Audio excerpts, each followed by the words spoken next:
UP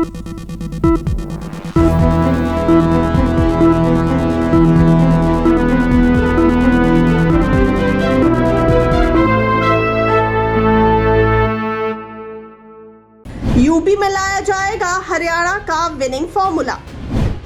UP के OBC voters को साधने की प्लानिंग।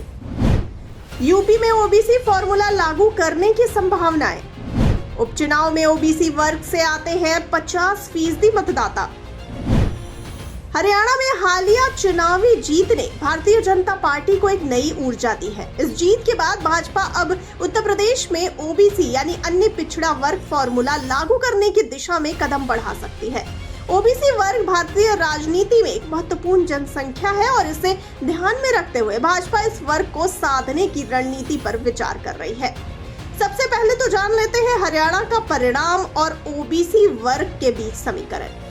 आपको बता दें कि हरियाणा में भाजपा की जीत में ओबीसी वर्ग का महत्वपूर्ण योगदान रहा। पार्टी ने अपने चुनावी अभियान में ओबीसी मुद्दों को प्राथमिकता दी, जिससे यह वर्ग भाजपा के प्रति सकारात्मक दृष्टिकोण रखता है। इससे उत्तर प्रदेश में भी ओबीसी वोटों को आकर्षित करने की संभावनाएं बढ़ गई हैं।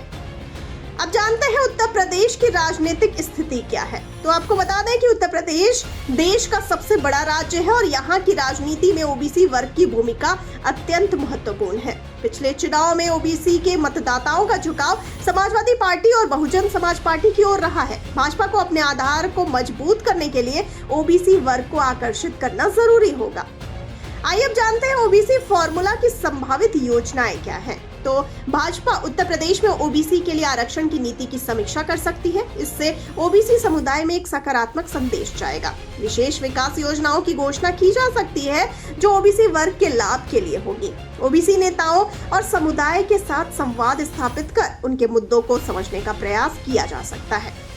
आइए अब जानते हैं चुनौतियां क्या क्या रहेंगी। तो आपको बता दें कि ओबीसी वर्ग में विभिन्न दलों के बीच प्रतिस्पर्धा है, जिससे भाजपा को चुनौतियों का सामना करना पड़ सकता है।